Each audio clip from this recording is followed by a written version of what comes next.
Welcome to the Holistic Feline and Friends podcast, home for all things holistic and healthful for our pets. I'm your host, Angela, also known as a Holistic Feline on Instagram. We are continuing the conversation in this episode to educate and empower pet parents about some of the most dangerous normalized aspects in pet health by bringing truth to light and providing healthy, natural, and holistic alternatives so that our furry loves can live well into their 20s and 30s. We're exposing the truth in a broken system and another huge crack in the pet industry that has misled pet guardians for decades. I again invite you to continue to listen to the season with an open mind, eyes, ears, and hearts. The truth can be harsh or hard to hear at times, but it remains the truth.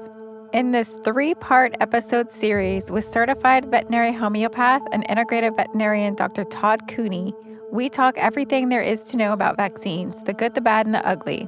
We also discuss homeopathic nosodes, a natural, non-toxic way to stimulate your pet's immunity to most illnesses.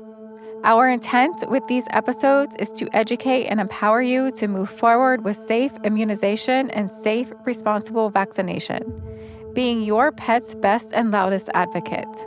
In this first episode, Dr. Todd reveals the dangerously standard one-size-fits-all vaccine dosing protocol in VetMed, breaks down the ingredients in vaccines and how they affect the body.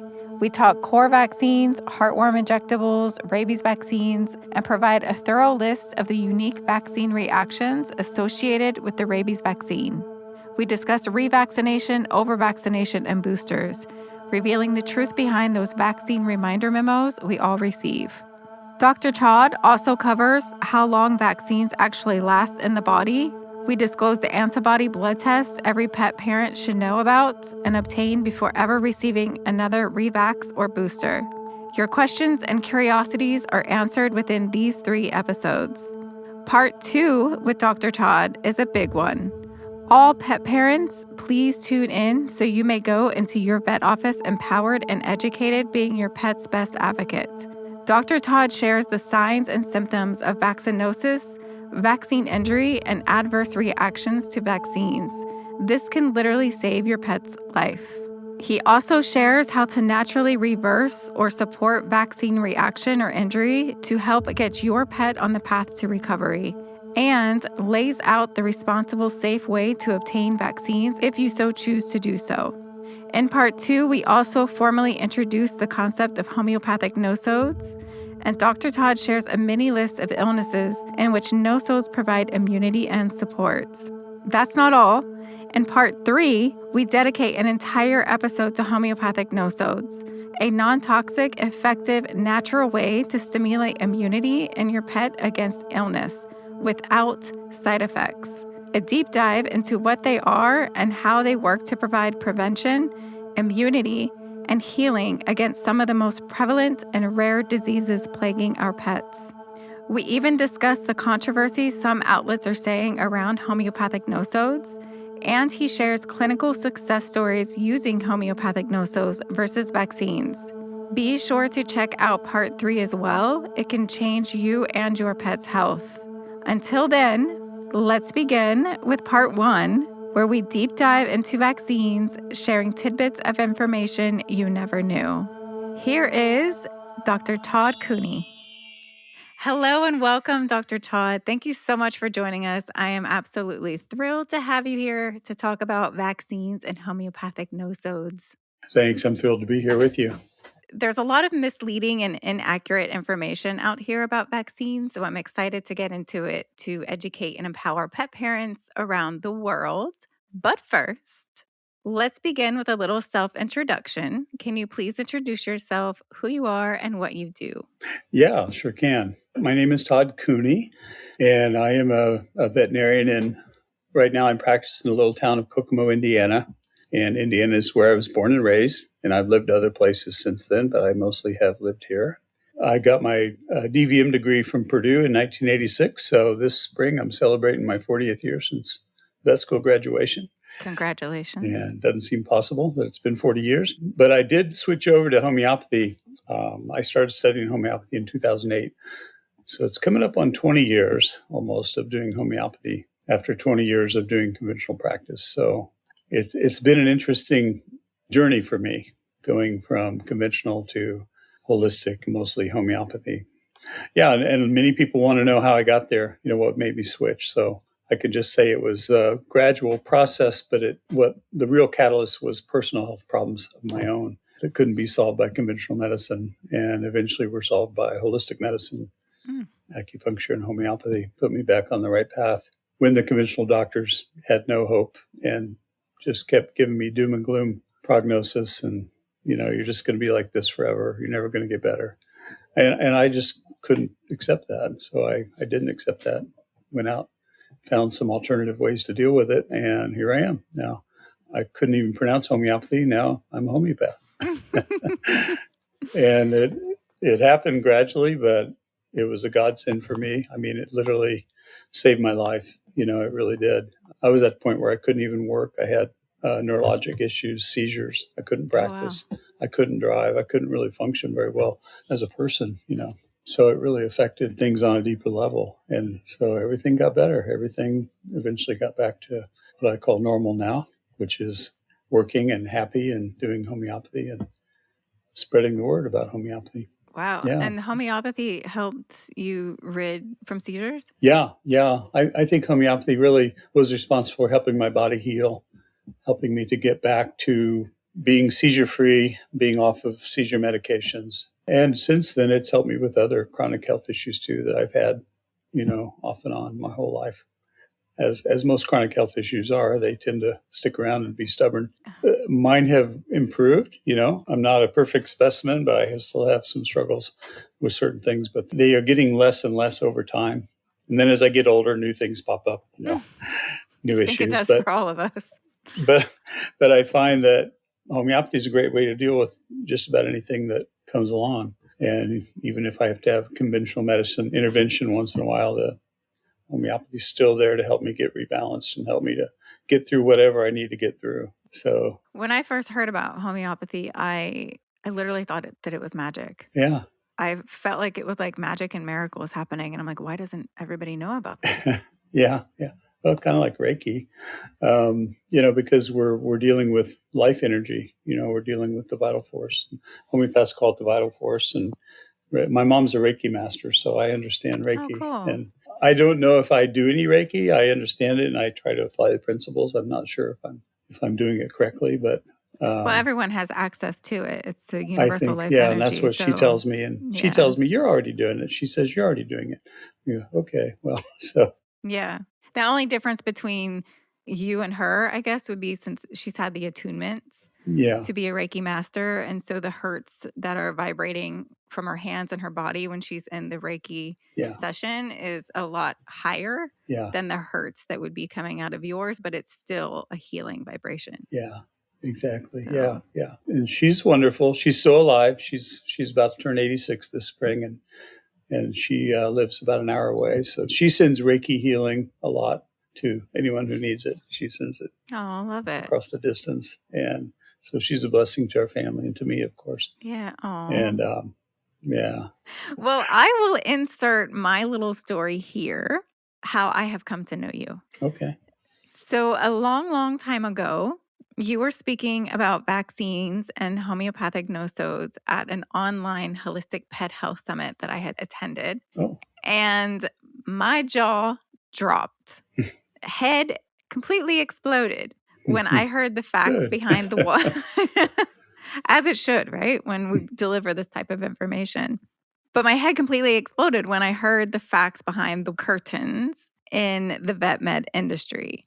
And I just thought, why doesn't everyone know this? We are so blindly led, and as I would say more accurately, misled by the shepherds of the industry. And we often tend to never question what they recommend or say, we just do. And so you really showcased that caring for our pets' safety does not need to be riddled with dangerous chemicals and heavy metals, and that there's a non-toxic and even more effective alternative in homeopathic nosodes. So I wanted to invite you to be our guest to share the same knowledge I learned that day that blew the door wide open on the dangers related to vaccines and the standard vaccine protocols used today. So an extra welcome. to you. Okay. Thank you for the extra welcome. Anytime someone asks me to talk about this, I'm just thrilled because it's probably one of my favorite topics, mainly because it's really what I do every day right now. Pretty much every day of my working life, I'm involved with this question, with this issue, and people asking, what can we do instead of vaccinating? Well, I'm happy that question is existing and people are asking that question. Yeah. What can we do now that we vaccinated and we want to correct things? We want to fix the damage. Well, one of the biggest ahas for me in your summit video that I saw was the standard one-size-fits-all protocol for vaccine dosing. Can we talk about that? Yeah, certainly. Yeah, it is true. And people are usually baffled. People that don't even know too much about medicine, realize that with most drugs and most things we give to animals or people, there's a dose involved going by their size, going by their weight. So homeopathy is more of a one-size-fits-all because the only thing we change is the potency. We don't really change how much we give an animal. Like we might give a horse a little more than we give a dog or a cat, but we're still giving about the same dose. But with vaccines, so especially with small animals, true with large animals too, but the conventional thinking is they have to have a certain amount of the antigen that's in the vaccine. And so most small animal vaccines come prepackaged in a 1 milliliter dose. And the idea is you give that 1 milliliter dose, the whole thing, to an animal, whether it's a half-pound kitten or whether it's a 200-pound Great Dane. They all get 1 cc. So that idea shocks a lot of people once they find that out, that that's the case. But to me, that's not a good thing. But it all comes from immunologists and people who are in high places who make those calls. And they say that, they have to have this amount of the antigen to really stimulate the immune response that we want. I assume that this dosing protocol affects the body of a 1-pound Chihuahua differently than the body of a 200-pound English Mastiff. Is that correct? Oh, I think probably it does. Yeah. And I think we see that in the fact that most tiny animals, smaller breeds, toy breeds and small breeds, they're more commonly affected by the reaction. They'll have the allergic reactions. And cats too can have pretty bad allergic reactions. When I did conventional practice, I saw a few cats that died like the same day or the next day after routine vaccines. Oh my gosh. And it's heartbreaking, perfectly healthy cat. And that's why I want to have this conversation so we can prevent that. Yeah, perfectly healthy cat dead the next day. The first assumption I think that's wrong about vaccines is that they work, that they do anything beneficial, because they don't. Vaccines are supposedly, and we were taught this in vet school, vaccines are, first of all, necessary. Secondly, they're effective. And third, they're safe. And it turns out they aren't any of those three things. They aren't necessary. They aren't safe. They aren't effective. So then we ask, well, why are we doing it? Why are we doing vaccines? Good question.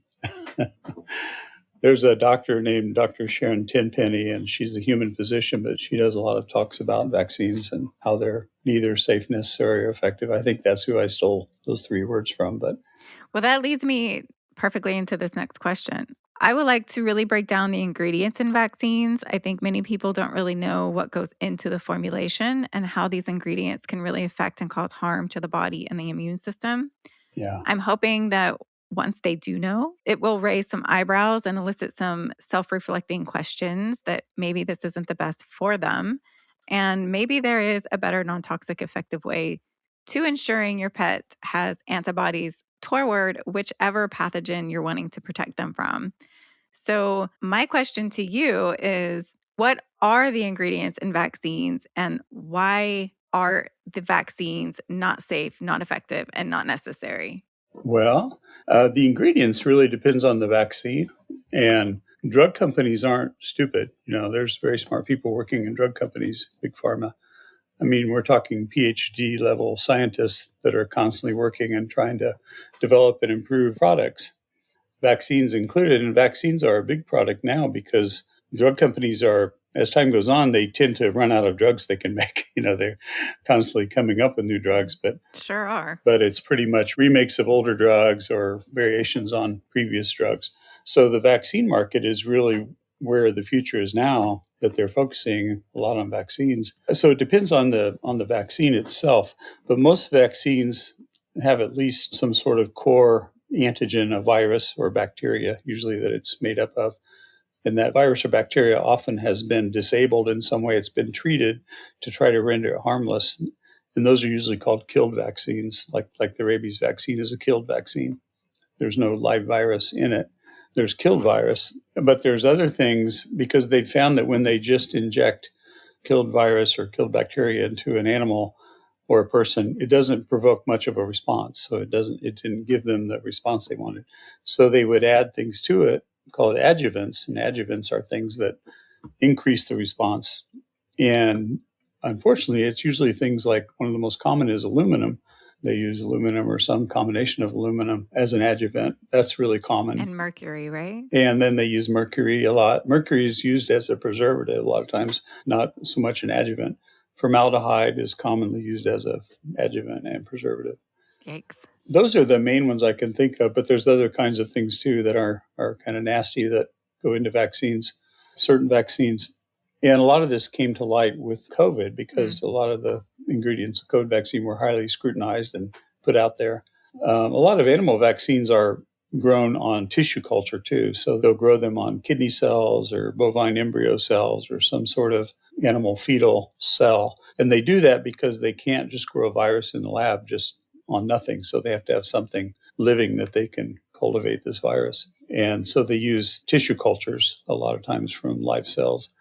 And so that protein goes into the vaccine too, because they can't really separate it. They try, and some vaccines have really tried to separate it and make it a protein-free vaccine, but it's really hard to do. So, and that's one of the thoughts of why cats have so many kidney problems these days is because of vaccines being cultured on kidney cell lines, which causes the cat to have antibodies to kidney cells. And then guess what? Pretty soon the cat has kidney disease. Right. We just connected the dots for somebody out there. And the common explanation is, well, it's due to chronic inflammation. Well, what caused my cat to target inflammation against their own kidney? Right. Autoimmunity. And autoimmunity is the big enemy. And autoimmunity is just the immune system is targeting itself instead of non-self. A big thing our immune system has to learn when we're young is what's me and what's not me. What's a threat and what's not a threat. So the immune system starts getting confused. And that's one of my favorite terms, immune confusion, because I spend a lot of my time being confused, so I can relate to that. But the immune system gets confused and starts attacking itself, and not always in a real violent, obvious way, but maybe in a slow, subtle way. It just starts to slowly degrade things. And one of the things I always tell people about, which I didn't know going through vet school because it hadn't happened yet. But in the late 90s, my vet school, Purdue, which I thought was a decent vet school. I think all the vet schools are decent and they do a good job. They just aren't open-minded enough to consider other options like homeopathy. But they did a thing called the Purdue Vaccine Study, and it's gotten pretty famous because it's about the only study of its kind ever done. And it hasn't been done since then. I think they did it to try to set out and prove that vaccines were safe. And the result they got was just the opposite. Oh, wow. But luckily they did publish it, So it's there. It's hard to find on the internet. It's kind of hard to find now. Do you have a copy of that? I do have a copy that I can forward to you. Can you send that to me? And then Yeah. We do a blog post for every single episode. And we include very important links that we discuss in the episode. And I will link that in our pod blog for this episode. Yeah. One I can send you real easy is actually an article I did for Dogs Naturally magazine years ago. And it includes the link in the article. Oh, perfect. Because the Purdue vaccine study is gotten really famous in holistic circles. Good. Because it was a one-of-a-kind thing. And what they showed this was with puppies, not kittens, but puppies. And they had two groups of young puppies, and they were going to prove that vaccines were safe, So they vaccinated one group, and the other group just got a placebo, like a saline injection, nothing. And then they tracked them over several months, and they looked for markers in their blood that might indicate autoimmunity. And they had a suspicion because they had published a paper before that vaccines tended to induce autoimmune hemolytic anemia, which is a bad kind of anemia that mostly happens in dogs, not too much in cats, but where the body starts attacking its own red blood cells and it tears up the blood cells faster than they can be replaced. And so the dog gets into a critical situation. and often dies unless something's done to stop that reaction. So they had that knowledge, and I think that's what they were working off of, and they were trying to show that, okay, well, that can happen, but vaccines are still safe. So they looked at other markers, and what they found out, to their surprise, was that these puppies that were vaccinated created antibodies to almost every protein in their body, including their own connective tissue, their heart muscle, their blood cells, their own DNA. They were making antibodies to everything because of the vaccine, because the non-vaccinated group didn't do that at all. They didn't have those markers. And so it really kind of backfired. The fellow who led the study eventually left. He published it, but then I think he was asked to leave after that. So I know some people are probably thinking that if they created antibodies for everything, that's a good thing because we want the antibodies. Yeah. But it's actually not a good thing. It's not a good thing. Yeah. If they were creating antibodies to all sorts of different disease agents, that might be a good thing. Say if you vaccinate a puppy for distemper and he also develops immunity to parvo and other diseases, that would be okay, like a cross protection type of thing. Okay. But this is antibodies to their own body. Right. Okay. It results in autoimmunity, which is, if you look at veterinary textbooks and read about different conditions, many of them are labeled as autoimmune or immune-mediated diseases, meaning they're caused by immune confusion, the immune system acting up, the immune system not behaving and attacking its own cells and tissues. So that explains a lot about why we have so many health problems in animals, and so many of them are related to the immune system. Do you think we could be seeing the same in humans with the COVID vaccine? Well, the COVID shot was really an odd bird, though. It's not a traditional vaccine. It's more of a genetic therapy. It's more of an experimental gene therapy type thing. It's not the same as a flu shot or some other vaccine people might get to protect themselves. It was designed differently. It was this mRNA technologies was very different. It's a little scary because now they have a rabies vaccine now that's made with that same technology for animals. Oh. It's not used in our country yet. It's being used in Canada, I guess. But so the idea is you inject this into the body and it turns the body into a little factory that produces reproductions of the virus so that your body can make immunity to it. And that was the idea behind COVID, is you would inject that into the person and their body would take over and produce more of that so the body could develop immunity to that. So like an ongoing built-in booster system, I think, was the original idea. It wouldn't require any boosters because it would just do it itself. But I think it was a bad idea from the beginning. And then even the guy who developed it, Robert Malone, a physician named Robert Malone, he's been very outspoken in saying what a bad idea it was. And he invented the technology.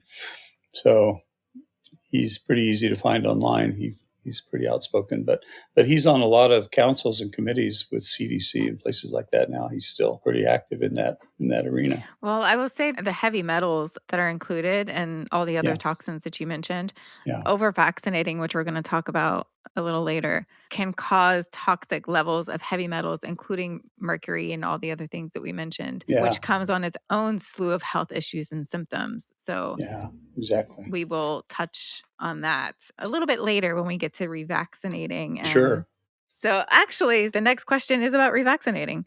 So this next question and topic is a big one: revaccinating and over-vaccinating. This one really upsets me, how persistent and persuasive vet med is toward unassuming pet parents. I would venture to say 90% or more of pets on this planet are over-vaccinated. And this is due to all the revax and booster protocols in place at most vet offices.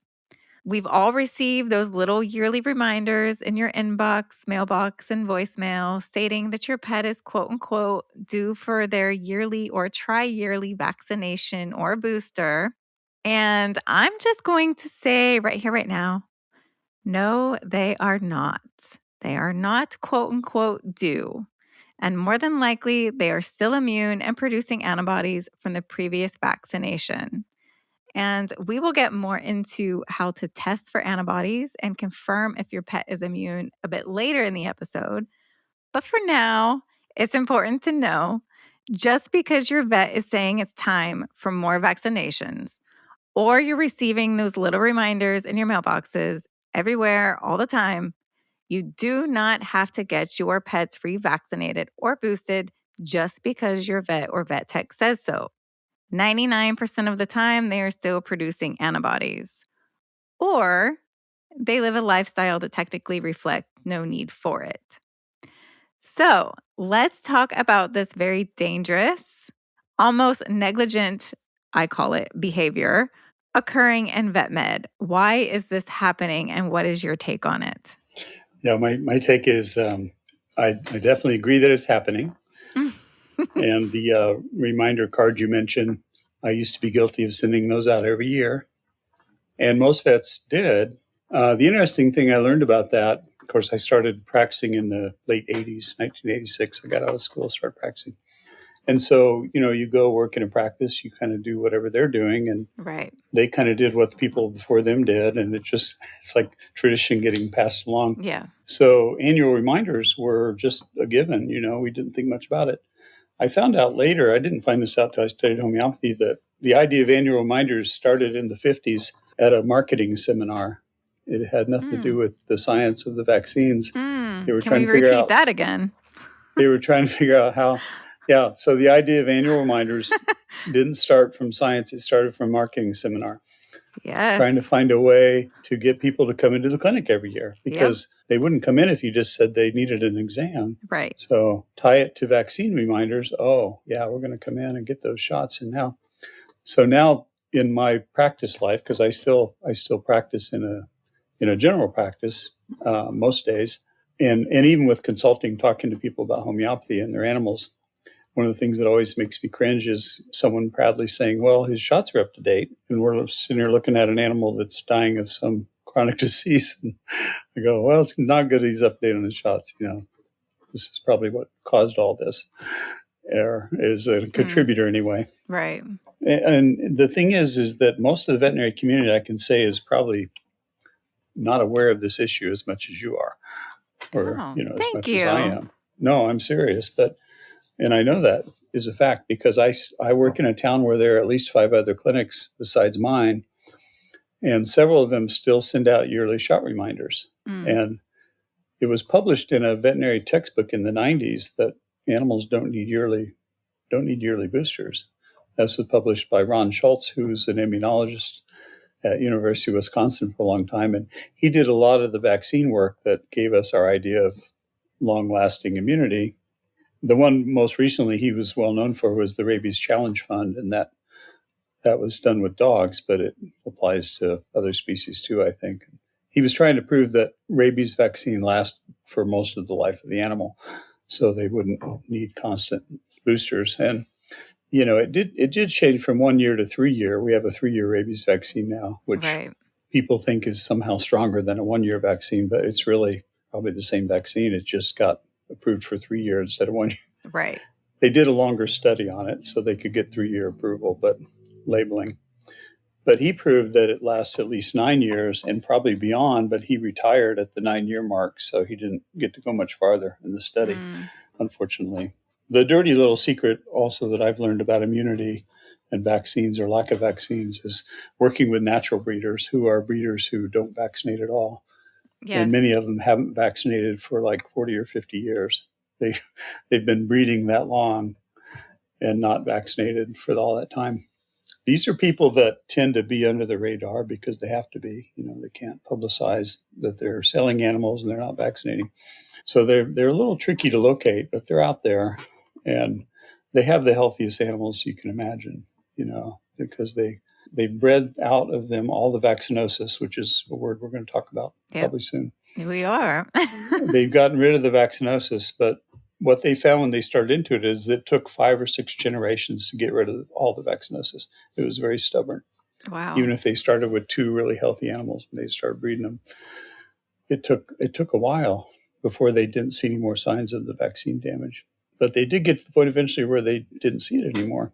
I think vaccination is almost kind of like a dirty word, because I feel like if you have any other opinion about it other than you should get vaccinated yearly or tri-yearly, then you are put in that anti-vax category. And it's not anti-vax. It's just consciously, intuitively, and scientifically living and being aware of these things and not just following the herd. And because they say that this is what you do, you do. It's like, no, look a little more deeper into these things and you'll see that we're not anti-vax. We're in favor of life. Let's put it that way. Yeah. We're in favor of life and health. And I think during 2020, vaccination got very politicalized. Oh, yeah. And that's when the term anti-vax really came up. And so I really want to shy away from all of that because this isn't a political situation. No, not at all. And and like anti-vax, it's more vaccine conscious. Yeah. I don't like the word anti-vaxxer because I think it's, it's like any other time when you label someone. Right. You've just smeared them, and it just degrades the whole discussion. Right. So that once someone's called an anti-vaxxer, then sometimes it's hard to maintain the dialogue after that. Right. Like people just dismiss you as, well, he's obviously crazy. He doesn't believe in vaccines. Yeah. It's not that I don't believe in vaccines. I believe in vaccines. I know they exist. I just don't believe they're the best way to build immunity. And it goes back before COVID, even if you remember back to the measles problem at Disneyland. Remember I don't know if you're old enough to remember you seem a little younger than me. I don't know. That's a compliment. I don't know if I remember that. Well, if you Google measles Disneyland, you'll unearth a whole trove of discussion that went on. There was a problem, I don't know, it might have been in the early 2000s. It was before COVID. It was maybe in the first decade of the 2000s. There was an outbreak of kids getting measles at Disneyland, and so they blamed it on unvaccinated children. They said it's because of these unvaccinated kids that are going to Disneyland, and they spread it to all the vaccinated kids. And then someone said, well, why didn't the unvaccinated kids get the measles? What happened to the vaccine? Why didn't the vaccine work? How long do vaccination last? Like, I know some of them are 5 to 10 years, some are even a lifetime. Well, I would say that vaccine immunity doesn't last long at all. The thing that lasts is natural immunity. And the thing the vaccine does is kind of acts as a prop and supports the body while it's developing natural immunity, because natural immunity is what kicks in. And during COVID, they proved this, like over in Israel, they proved that natural immunity was much better than vaccine immunity. You didn't hear much about it because I tried to put something on YouTube about it and they blocked me. Oh, nice. Yeah. They took it down. They said it violates community standards. But the Israeli scientists were really studying it because people that weren't getting vaccinated were developing natural immunity. And they thought, how can this be?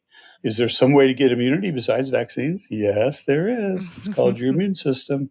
And there's actually a really good book called Vaccine Illusion. I can send you a link to that. It's a little short ebook, and you'll love it because she's an immunologist, PhD, but she writes in the layman's terms. It's really, really nice book. But she answers a lot of these questions about immunity, antibodies, vaccines.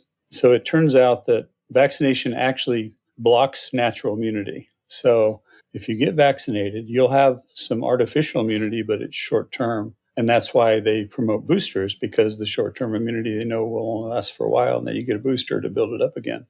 But, repeated boosters, you run the risk of more and more immune confusion, which we talked about already. Plus, it will block your body's attempts to make natural immunity to things. They documented this really well in women with measles. Measles again, here we go. But so measles vaccine, MMR vaccine really started to be a thing back in the 90s, I guess.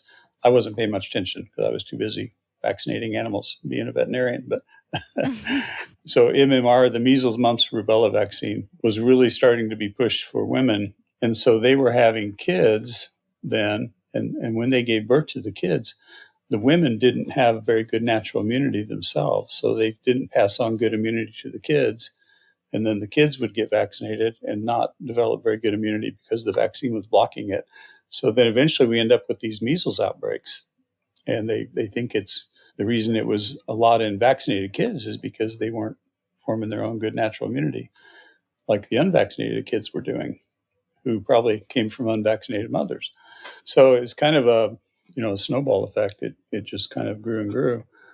And she documents that in one of the chapters in your book, The Vaccine Illusion, and talks about a lot of other topics too, which I think are pretty interesting. But, the flu vaccine and some of the other things. There are some vaccines that last a while. Yeah, they say there are. Like, a tetanus shot, they say will last 10 years. I got vaccinated for rabies in vet school. We all had to get vaccinated. And I still had a titer when they checked it 30 years later, Oh, wow.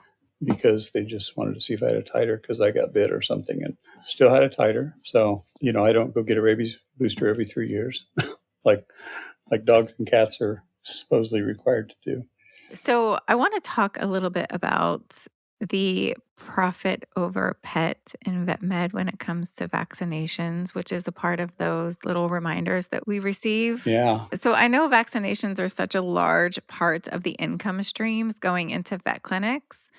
And there's another integrative vet that I follow on Instagram, Dr. Ed. He goes by the Healing Vet on Instagram.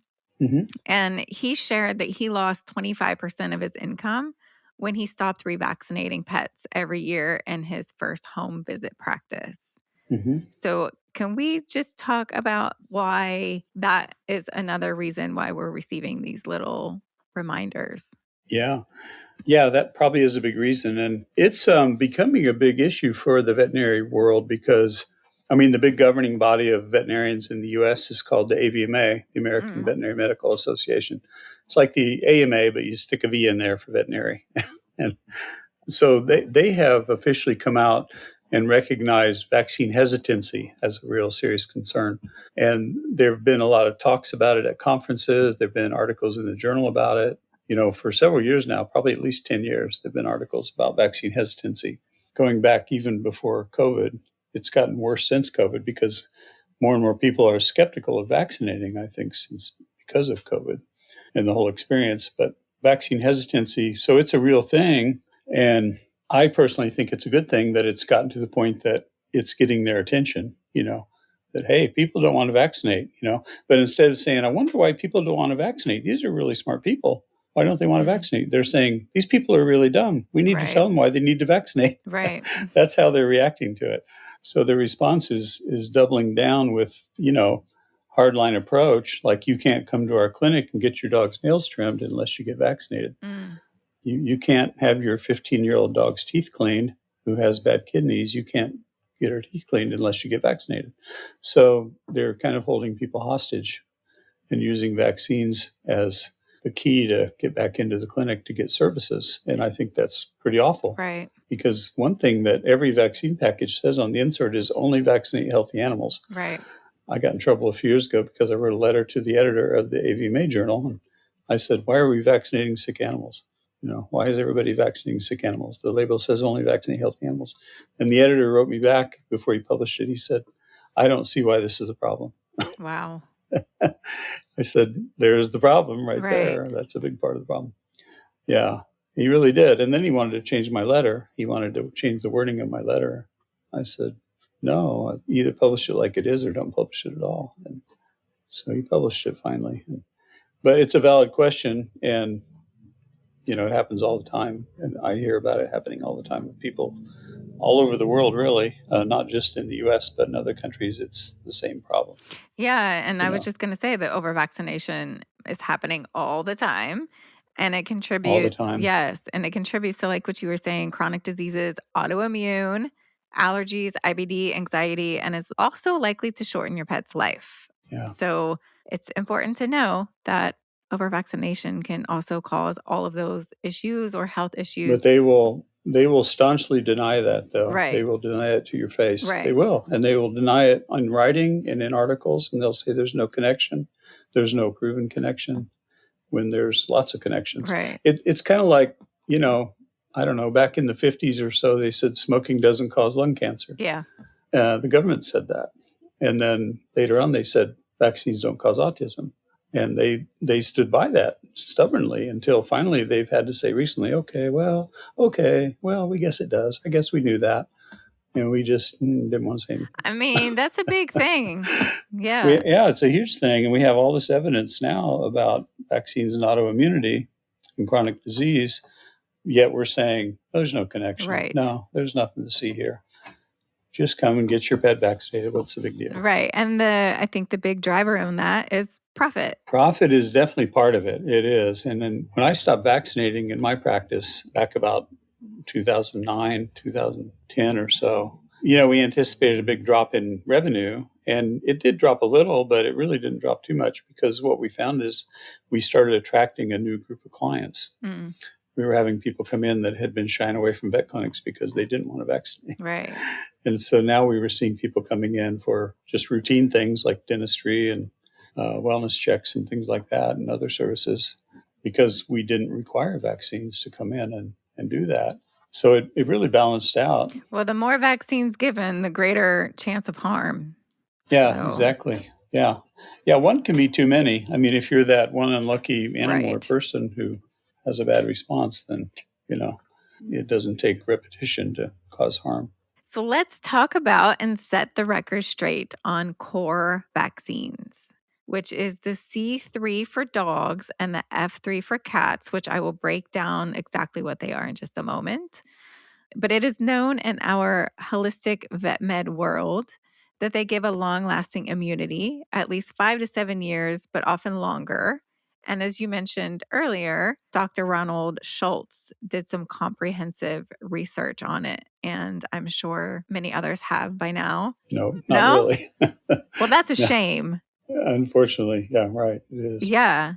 So a C3 vaccine is for the dogs, and it's the essential vaccine that protects against 3 potentially fatal viruses: the canine distemper, the canine adenovirus. I don't even know if I said that right. It's the hepatitis. Yeah. And canine parvovirus. And the F3 is the core vaccination for cats, protecting against feline panleukopenia, which is the distemper.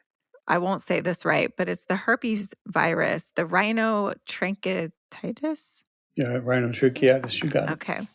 And the calicivirus, commonly referred to as the cat flu. And so when you Google it for the protocol for kittens and puppies, this is what it states. Kittens are usually vaccinated at 8, 12, and 16 weeks, then annually. It also states indoor cats still need the F3, which I do not agree with, by the way. Yeah. And outdoor and outdoor cats may require F4 or F5 vaccines, which includes the F3 with the additional protection against feline immune deficiency virus, which is FIV, and leukemia, which is the FELV. And then the puppy schedule, usually given in a series starting at 6 to 8 weeks, then 10 to 12 weeks, and then 14 to 16 weeks of age. And adult boosters are recommended every 3 years after the initial puppy series. Okay, so after all of this information, I have 2 very important questions for you that we will do one at a time. Okay. The first one, what is the proper responsible way to administer the core vaccines for kittens and puppies, including the age, boosters or not? What are your thoughts on this? Well, I mean, from where I stand right now, the proper way is to not do it at all, and use nosodes instead. I agree. And, I'm sure we'll cover nosodes, but nosodes are just homeopathy's answer to vaccines. Some people call them homeopathic vaccines, and I don't like to call them that. I'd rather say nosodes. Right, me too. Well, mainly because they don't do anything vaccines do. They don't cause autoimmunity. They actually do help natural immunity instead of blocking it. They help assist the natural immune process, because that's really what every healthy puppy or kitten is trying to do as they're in that stage of life, usually the first 6 months. They're coming in contact with the world. They're coming in contact with the world mainly through their mouth and nose. They're sniffing, they're tasting, they're eating. That's how they're coming into contact. They're breathing things in. So they're contacting things through their mouth, through their mucous membranes. So we give nosodes that way too. We give them through the mucous membrane, and they're absorbed naturally, and the body treats it as a natural exposure. And so it kind of tricks. It's kind of like a sleight of hand move. The nosode's doing a sleight of hand, like, here's a little bit of parvo. Don't get too sick. Here, Just kidding. It's not real parvo. It's a little bit. And the body says, okay, I'll make immunity to that. And so that's the theory anyway. This is the theory that we think how nosodes work, is it creates an artificial disease state that the body can respond to in a safer way and develop stronger natural immunity. Whereas when you're vaccinating, when you're injecting a vaccine especially, you're bypassing this natural defense here in the mouth and nose, all the mucous membrane, all the antibody producing tissue that's there, which is there for a reason. It's your first line of defense. And in the eyes too. We can't forget the eyes. Sometimes someone sneezes in your face, you might, that's gross, but you might get contacted through your eye. Forgot to blink. But when you inject, you're really putting it right into the bloodstream. And that thought never crossed my mind, even after all the years I injected vaccines, until I took homeopathy training. And our teacher said, well, injecting vaccines, it bypasses the natural barrier, it goes right into the bloodstream. The body says, wait a minute, this isn't natural. This isn't right. This is a real threat. So the body overreacts, creates like a hypersensitive state. And that's where all the autoimmunity, the immune confusion comes in, because it's gone right into the bloodstream. He compared it to imagine you're living in a fortified city, like in the old medieval times. We had walls around cities, and you're in that city. Everybody's safe. Everybody's fine. The guards are at the towers, and everything's good. Well, somebody parachutes into the wall, inside the walls. All of a sudden, you have foreign invaders inside the walls. That's what happens with the vaccine. You're getting foreign invaders right into the bloodstream, and the body isn't equipped to handle that very well. Much better equipped to handle natural exposures through that route.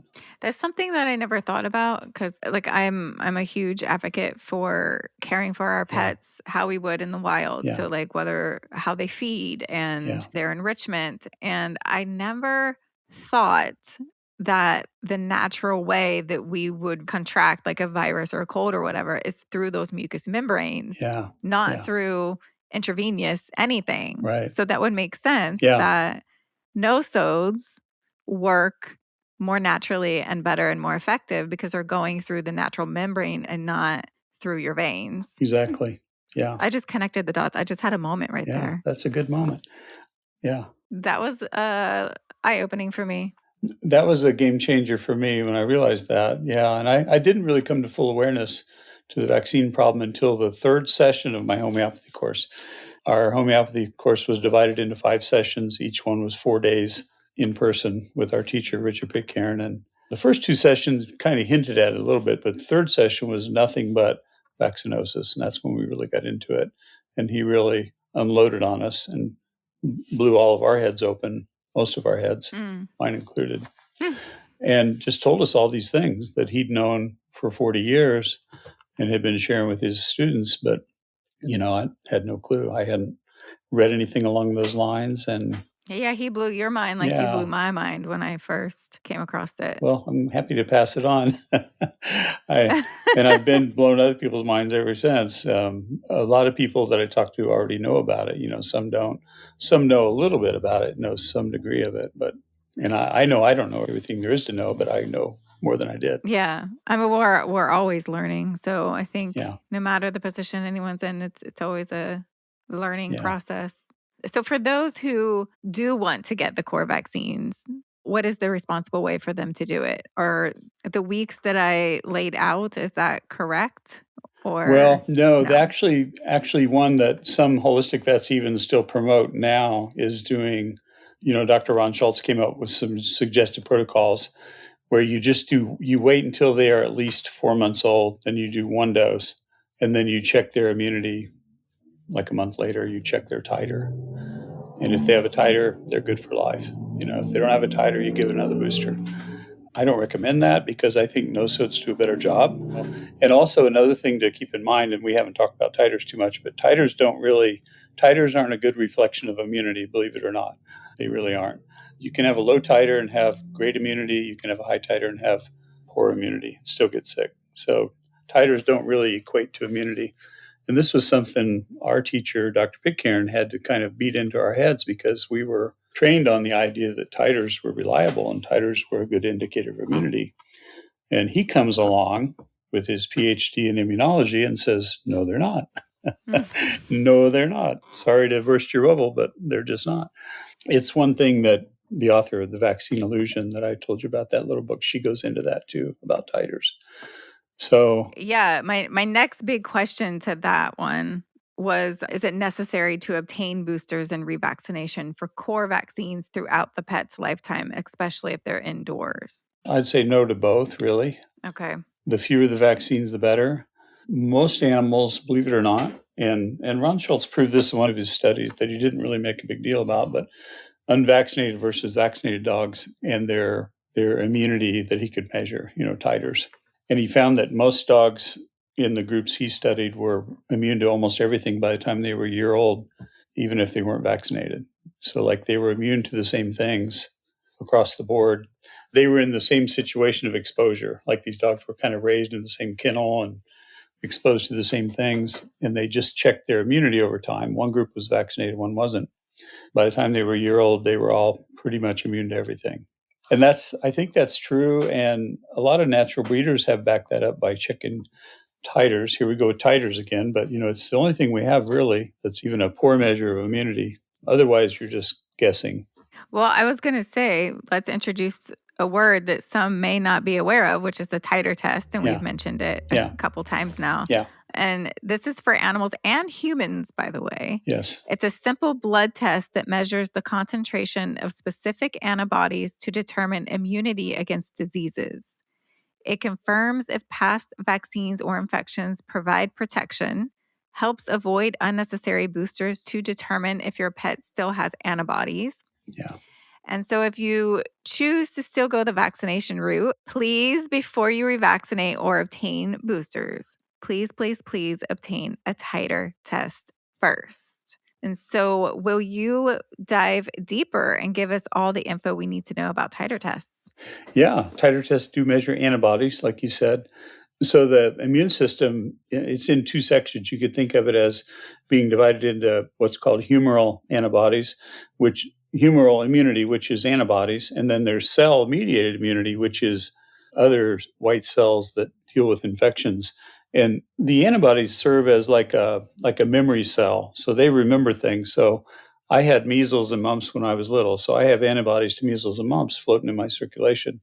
So when I get exposed to those things, I don't get sick again normally because my body has memory cells that just say, oh, we know what that is. Boom, you're gone. Get out of here. You're gone. And there's no response. I don't get a fever. I don't get symptoms. The body just deals with it. So antibodies are that quick, easy way. But it also works along with the other cells of the cell side. There's the humoral side with antibodies. There's the cell side with macrophages, neutrophils, other cells of the immune system that they kind of gobble things up. So they tend to phagocytize or eat things on a cell level. And so they're always prowling around looking for anything that's not supposed to be there, and they'll eat it up. And that's really the main part of your immune system, our immune system as we're full-grown and functioning adults, animals, or people. One person compared it to me, thinking about it this way, and I think it's a good visual. You drive by a fire station, like our town has a little fire station near the courthouse, and on any given nice day, there's a flagpole outside, and there might be a couple of firemen sitting out around the flagpole, just sitting in their lawn chairs waving at people. And you go, oh, there's the fire department. No, most of the fire department's inside or they're on call. Right. There's maybe 20 or 30 guys that are in the building cleaning the fire truck, getting things ready.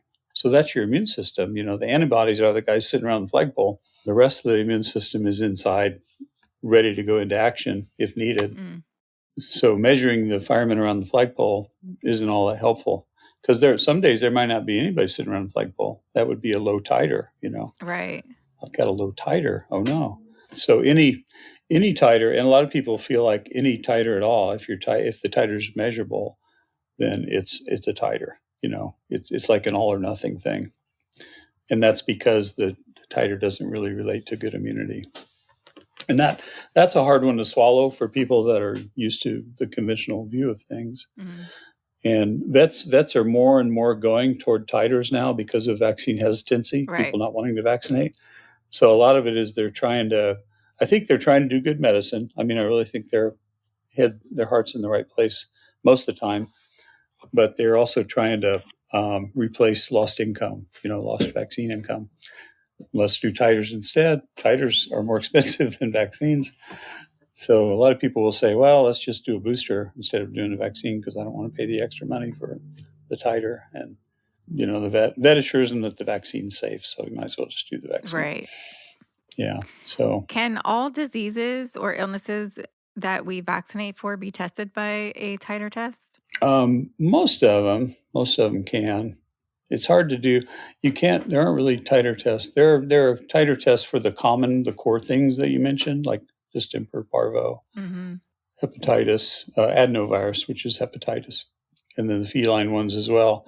Feline titers, at least where I practice, aren't done much at all. We can send them out, find a lab that does them.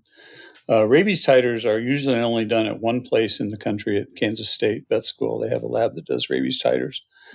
And so most clinics will send titers directly there, or their reference lab will send it to Kansas State because it's about the only one that is recognized as a reliable lab for titers, rabies titers. And it used to be the only time you did a rabies titer is if you were sending an animal out of the country. They were going overseas somewhere and they had to have a rabies titer to get into that country to prove that they had good immunity to rabies. But a rabies titer doesn't replace a rabies vaccine. A lot of people ask me that question. Can I just get a rabies titer and not do any more rabies vaccines? No, there's no state in the country that will allow that, as far as I know. Rabies is a sticky one because it's the only one that's required by law in most states. Some states have other vaccines required by law, especially localities within a state, like a certain town might require dogs to have parvo vaccine. So they can make their own rules that are stricter than the state. So there's a really great PDF called Puppy Immunization Without Vaccination, written by Dr. Will Falconer, who is also a certified veterinary homeopath, that I will have linked in this episode's pod blog as well. And I encourage all rescues and new puppy parents to read it. Empower yourself with the knowledge for a healthier puppy tomorrow. And since you just mentioned rabies, we are going to talk about rabies vaccines and heartworm injectables. Both are heavily marketed and pushed upon pet parents. Most states, as you said, even requiring the rabies vaccine. On the holistic side of vet med, some vaccines are only recommended based on your pet's lifestyle and geographic location. I personally believe that heartworm and rabies vaccines need to fall under this category. So let's start with rabies first. What are your thoughts? And can you expand on what you were saying about how people would like to forego rabies, but can't really? And that's one of your main questions that you get. Yeah, it is a big question because it's a tough obstacle for people to get around or get over if they're trying to be totally vaccine free. It frustrates a lot of people because that's the one vaccine they will often have to go ahead and get. It's the only vaccine we offer at our clinic. And the reason we offer it, because some people say, well, why do you still do rabies vaccine? They'll get upset with me because I offer it because a lot of people can't get around having it. And we offer a place where they can get it without being pressured to do all the other vaccines as well. Because a lot of clinics won't let you get just a rabies vaccine. They'll say, well, if you have to get all of them, if you're going to come in here, you have to get them all. Like we talked about before, they can't get services there unless they follow their vaccine protocol. So I feel it gives people a good option if they do need to have a rabies vaccine. So it's the only one we offer. That being said, what I've learned about it a lot in more recent years, especially working with natural breeders, is that natural breeders a lot of times will have their breeding animals' titers checked. They'll just get their titers checked after they're over a year old. And what they find a lot of times is the dogs have a titer to everything. They have a titer to rabies, even with no rabies vaccine. So this indicates this dog got exposed somehow to enough virus to develop immunity, to develop a titer, right, which we talked about. And it brings up another point, that I didn't mention with titers, but one thing that the immunologist says in the book called Vaccine Illusion, she said titers are unreliable if they're done in a vaccinated animal or person. Titers in a vaccinated individual are unreliable, which is an interesting thing And the reason she says that is because the titer just checks for a virus-specific antibody, which sounds like a good thing. But it doesn't check for a virus-neutralizing antibody, which is the kind you want. Natural immunity produces virus-neutralizing antibodies, antibodies that can actually kill the virus. A virus-specific antibody can identify the virus and say, hey, that's a virus, but it can't kill it. So it doesn't do you any good, It'll make your titer test positive, but that's probably one of the reasons that titers are kind of unreliable. Unless you request a specific type of titer looking for virus neutralizing antibodies, which I don't think any of the labs do those. They just do virus specific antibodies. So it's a little bit of a fine point. It's a deep dive on that topic. But I think that's how animals can develop natural immunity with no vaccine. The way they always have, since the beginning of time, they've developed it from exposure and their immune system just doing what their immune system does naturally, which is build up defense against anything that's foreign that the body perceives as a threat. The most successful things that can invade the body and coexist with the body without being eliminated are usually parasites. Parasites can come in and not trigger that kind of an antibody response. And so the body it's like their camouflage. They call it immune camouflage. So like heartworm is real good at immune camouflage. It comes in, lives in the body. The body's like, we don't even know you're here. Hardly. We don't care. If we do know, we don't really care until a certain amount of damage happens. But right. So those things are a little sneaky compared to viruses or bacteria. They can also be sneaky, stealthy. We don't know they're there really unless we see signs of it. But yeah, the whole idea of natural immunity being superior to any kind of artificial immunity that we can develop, that was a game changer for me to get to that realization. And then, learning ways to help build that immunity, whether it's, for viruses, bacteria, heartworm, Dr. Will talks a lot about heartworm and, we can talk about that too, but because I've had a lot of experience with that now, using nosodes for heartworm. Yeah, we are going to talk about that. So before we move on to heartworm, I think it's worthy to note that rabies has its own unique vaccine side effects alongside the usual side effects that we'll talk about as well. But the unique side effects to rabies are, and it's kind of a long list, chronic itch, deadly autoimmune diseases, cancer, rapid onset of seizures or epilepsy, aggression or overreactive behavior. This could be attacking their guardians or other animals.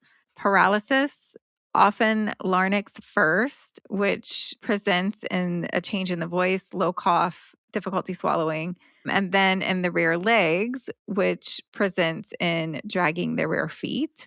Random fears from like thunder, crossing thresholds, being alone, sound sensitivity, throat spasms, choking, megaesophagus, pica, and ravenous appetite can all be side effects of receiving the rabies vaccine. Is there anything that I missed? No, that covers it. That pretty much covers the list, I think. And if you think about rabies as a disease, and think of the symptoms of rabies, and most people are at least a little familiar with the symptoms.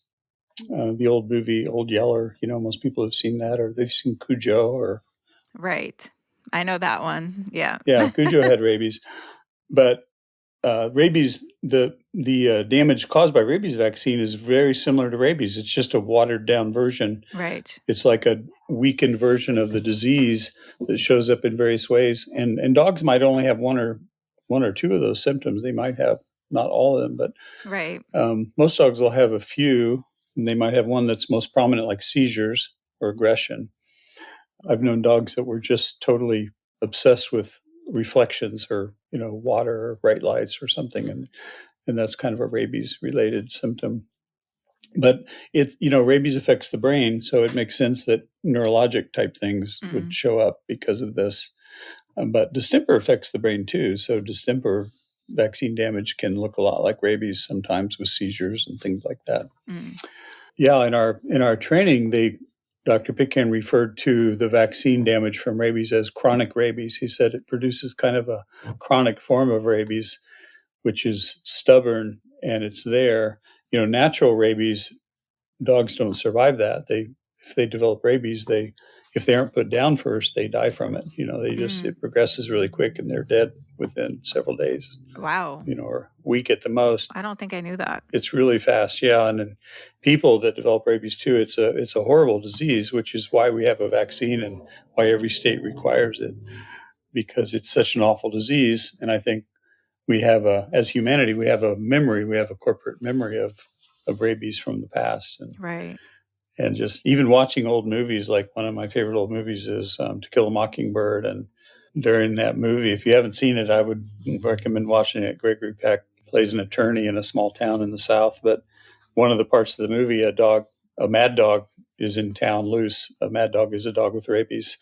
And he has to go out with a rifle and shoot the dog. And it's a quick scene in the movie, but the dog is, going crazy and threatening and the people in town all stay in their house and he goes out and shoots the dog. And that was really common back in those days. That was not, 100 years ago, maybe. And so we still have that memory of when it was that bad. The vaccine proponents would say, well, that's why we don't have rabies anymore, because of all the vaccinating.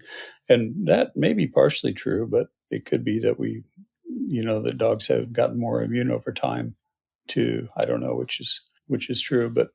And this is just my personal opinion, but I don't think indoor pets need rabies vaccination. What is your thought on that? Well, I don't think they do either. And the only time I've ever seen an issue that was an exception, I had friends, unfortunately they were good friends of mine that I knew from church, and they had 3 adult cats that stayed in all the time, and they never got any rabies vaccines for them. And they didn't even bring them into my clinic. I didn't even know they had cats really until this bad thing happened. They lived in an old house in a part of town, a lot of old Victorian type houses, and they lived in a house like that. And a bat got in their house one day while they were gone and was flying around, and they came home and they found in the living room 3 cats in a circle and a dead bat in the middle of the circle of the 3 cats. And it was like a puzzle they had to solve. What happened here?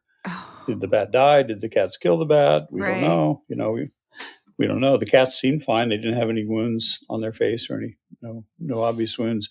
But they took the bat in, had it tested, and it tested positive for rabies. And so the public health department got involved, because anytime there's a positive rabies test, they trace it back and they want to know what happened. And they found out none of the cats had been vaccinated. So they demanded that all 3 of the cats be euthanized right away. And not even quarantined. Normally the procedure is, if an animal's been vaccinated, they do a 10-day quarantine. And then at the end of the 10 days, if the animal seems healthy, they do a booster, and then they let the animal go free, like you're free to go now. But they didn't even do the quarantine because they thought it was too high of a risk, since the bat was positive and the cats weren't vaccinated. So if the cat bit the bat, could the rabies transfer to the cat? Potentially, yeah. It potentially could have transferred. And it just, they thought the stakes were just too high, I guess. I wasn't involved in the decision making. I just heard what happened. But I guess they thought it was too risky to let the cats live for the 10 days. One of the cats, too, had scratched their teenage boy. He tried to pick one of the cats up and get it away from the bat. She turned and scratched him. And, wasn't being mean or anything, just scratched him. And then he had to get rabies shots because of that scratch. So there was a lot of hype over that situation. So that one always sticks in my head as a worst case scenario of an indoor animal. So, but we do have a lot of people in that situation. And, a lot of cats are live with elderly folks. The cats never go outside, and the people have a real quiet lifestyle. And the risk assessment's just about zero on those situations. Yeah. So I have this written down, and I'm not exactly sure if it pertains to specifically rabies or just vaccination in general, but you can let me know. But it's also important to note that already vaxxed adults are likely immune for life. Immunity can last a long time, and revaccinating causes a high risk of vaccine injury, illness, and sometimes death. So would this also pertain to the rabies shot? I'd say it could pertain to just about any vaccine, really. Okay. Yeah, even the rabies shot. Yeah, and we, as veterinarians, we can, and other health professionals, doctors can do this too, but we judge each situation that comes through the door, especially if someone is wanting a rabies vaccine or thinking they want a rabies vaccine. If this animal's not healthy, I usually talk to them about why it wouldn't be a good idea to vaccinate. and we write a waiver. We write a vaccine waiver for health reasons. And the state allows it. They aren't always thrilled about it, that we can do waivers, but they leave it up to the judgment of each practitioner. Each practitioner can make their own judgment call and say, I don't think it would be appropriate. So a lot of our clients in the clinic here, not a lot, but I'd say quite a few, get waivers because their animals aren't healthy for whatever reason, and we're working on restoring their health, through various ways, nutrition, homeopathy, avoiding drugs and chemicals, just trying to get them back into a healthier place. And so doing a rabies vaccine doesn't make much sense, especially if they had one before, because if they've had one in the past, there's a good chance they've still got immunity to rabies. And so it puts them in a category of probably protected. That's a great segue, because I was going to say that I wanted to do a little PSA here, which you sort of already did. And it's important to know that pets with compromised health or health conditions should never receive the rabies vaccine. And you can obtain a letter of waiver, like you just mentioned, from a vet stating that your pet has been exempt due to health issues. So many people does not know this is an option. So thank you for saying that. And I also want to reiterate it, that you can get a letter waiver. Yes. And that's true. And they may have to search a little to find a vet who would be willing to write a waiver, because I've heard of a lot of vets who won't write a waiver and never write waivers. They just don't. It's not part of their vocabulary, Can the waiver be for any vaccine or only rabies? Well, when we write a vaccine, it's for any vaccine. We write no vaccines at all. Okay. But in our practice, it's usually for rabies, since we don't vaccinate for anything else anyway. We use nosodes for everything else, but that's a different part of the story. And I know we touched on saying that it's depending on kind of like your geographical location or the risk factor in which you live in. And so I have a really great resource that I will include in this episode's pod blog as well, that gives detailed instructions on how to assess your local rabies incident numbers, which will indicate if you live in a geographical area prone to rabies. Yeah, that's good. And that is also from Dr. Will Falconer. And it will be at the holisticfeline.com blog page. So just look for this episode and it will be within that post. Good. Yeah, he has a really good section on rabies, and he has a whole course on it, I think. Yes, he does. Yeah, he has a couple courses. Very good. Yeah, he does. Yeah, he's done a lot on that. Vaccines in general, but especially a lot on rabies, because it is a big issue for a lot of folks. Yeah. Okay, so let's move on to heartworms. What are your thoughts on heartworms in general? I know you mentioned Falconer had mentioned it. I would highly recommend reading his information. That's what I read that got me started, because he referred me to his, actually I went and just bought his ebook on heartworm, natural prevention and treatment, because I said, hey, Will, what am I going to do about heartworm in my practice? We didn't really talk about it that much in the homeopathy course. He goes, oh, well, read my book and then we'll talk about it. And so I did. And he based it off of talking to another guy, Glenn Dupree, who had practiced for about 20 or 30 years in Louisiana, which is right in the middle of heartworm central, with mosquitoes and swamps and everything. And he did homeopathy for heartworm prevention and did great. And so Will copied his methods and did great. And I said, well, if these two guys combined experience over 40 years doing great with heartworm prevention, I'll try it. And honestly, it's worked great. For the almost 20 years that I've done it, we've never had a dog test positive for heartworm. We've actually treated several dogs that already had heartworm and just treated them with homeopathy, including the nosode. And they've all gotten over it. They've all gone back to negative and didn't have any issues.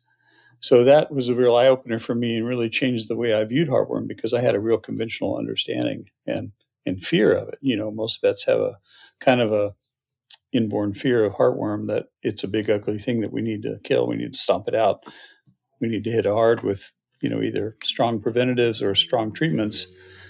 And then I found out that wasn't true either. So I had a lot of my bubbles burst during homeopathy training and my early experiences with it. But so now, people, and they want to know, they might ask me, well, what's a safe way I can prevent heartworm? I don't like these options that I'm having, these conventional options. So we usually just start on the nosode, and we also do homeopathy prescribing, constitutional prescribing, trying to find the right remedy that fits that animal overall to help build them up.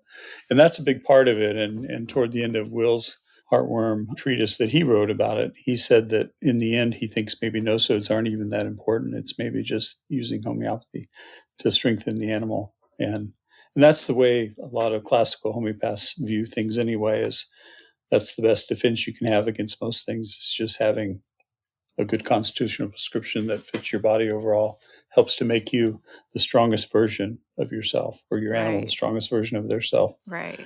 And it's really been reassuring for me because I didn't trust it at first. I trusted Will. I believed him. I didn't think he was trying to pull a fast one on me, but I had to see it myself. I was kind of a doubting Thomas, and said, well, I need to see some proof. So I've seen almost 20 years of proof now, and I'm in a different place with it. What are your thoughts on the Pro Heart injectables? I know it's heavily pushed, and I also don't recommend it for indoor pets. Yeah. The Pro Heart is a scary thing. They pulled it off the market. I used it for a while when I was doing conventional practice. They pulled it off because it was having some bad side effects like liver failure, and I think autoimmunity, of all things, go figure. But so they took it off the market for several years, and then vets were looking at other options. So most people use a monthly product of some sort that's given monthly. And what they don't realize is the monthly products allow infection to happen. They allow the parasite into the body, and then the monthly dose kills whatever's been developing for the last 30 days. It doesn't work forward. Like, you give a dose, it doesn't protect the animal for the next 30 days. It cleans out whatever they picked up in the last 30 days. So it's like a once a month house cleaning that happens in the body. And so infection's still happening. You aren't really building up the immunity of the animal. Whereas the nosode, we think, helps by protection, recognizing it earlier, dealing with it at an earlier stage, not even letting it get established. That's the thought. There's no solid research on heartworm nosode, unfortunately. We keep saying someone needs to do it and looking at each other like, well, are you going to do it? I'm not going to do it. Who's going to do it? And that's the thing. There's not much interest. I mean, there's no interest in the company that makes the nosode. So it's just clinical experience and anecdotal, unfortunately. But there's a lot of good clinical experience. My next thing is to write up a little thing about heartworm, because I've written several things about parvo and puppies and the great success we've had with that. And with kittens, actually, too. I haven't written anything about kittens, but we do a lot of nosodes for kittens, and we've had great success with that. 100%, actually. Yay, that's a good number. No sick kittens, yeah. No sick kittens at all, really, whereas parvo, we see a little bit of it, but they survive it, so... So I have a really great PDF from Dr. Richard Pitcairn, derived from 1993, that I'll also share in this episode's pod blog. Alternatives to vaccination. Yeah, it's called Homeopathic Alternatives to Vaccines. And the other one is A New Look at the Vaccine Question. Oh, yeah. I highly recommend both of those being read as well. They're eye-openers. And would you say he is the founding father of veterinary homeopathy? He is. He's our Abe Lincoln. He's our Moses. He's our Abraham. We call him all kinds of names, but he's our Gandalf. I know we mentioned him a few times, so I wanted to say that. Yeah. He's our Merlin. Yeah, he's the wizard. He's definitely the one. He's trained almost every veterinary homeopath in the country right now, however many there are. He thinks he's trained maybe 500 veterinarians. And not all 500 are still practicing. But he's the one behind it. He started the program. There was no program for veterinarians back when he started in the 90s. Right. And he wanted to take training, and he couldn't find any training, and the human programs wouldn't let him train with them because he was a veterinarian. And so he just kind of learned on his own and then started his own course. And yay to him. Yeah, he's probably the most respected voice in veterinary homeopathy, really. And one of them in the world. There's a few in England that come close. Christopher Day, Peter Gregory, people. Don Hamilton, one of his early students, is right up there with him, I think. He's made a big difference in a lot of lives, especially mine. Yeah. And mine. And yours. Because, I think I knew of him first, and then I came across you, and then I knew that you learned from him, and I was just like, oh. Beautiful He's news. he's a great person to get to know. And I've been fortunate to get to know him a little bit over the years. And he just turned 85, or he's about to turn 85. I see him once a year at our meetings and then talk to him in between times a little bit. But he's just a real open thinker, and he's curious in a lot of areas. And so at our meetings, he'll talk about quantum physics. He'll talk about Sigmund Freud. He'll talk about a lot of things. And then he'll relate it to homeopathy somehow. And it's fascinating, Beautiful. Yeah. So we're going to wrap up this episode, but I have cordially invited you back for part 2 of vaccines and then a part 3 so we can dedicate an entire episode to homeopathic nosodes.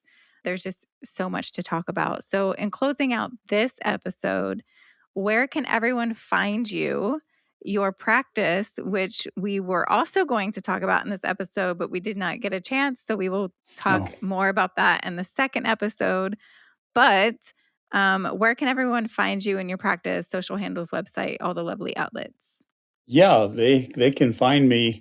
Well, physically, I'm in Kokomo, Indiana, and our clinic website is animalwellnesskokomo.com. Those 3 words. Kokomo's Kokomo, just like it sounds. I have a consulting website called Natural Animal Consulting, just those 3 words.com. And then you can also email to either one of those addresses at gmail.com.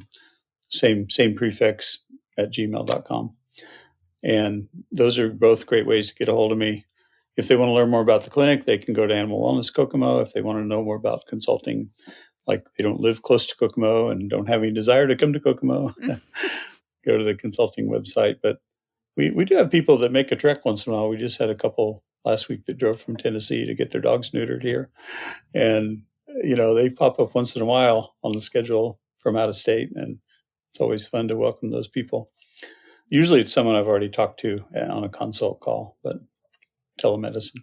Yeah. It's important that everybody knows in this episode as well that you do have your own practice, as you mentioned, in your consulting practice, the natural animal consulting, assisting people all over the US, maybe even the world, offering homeopathic consults and services.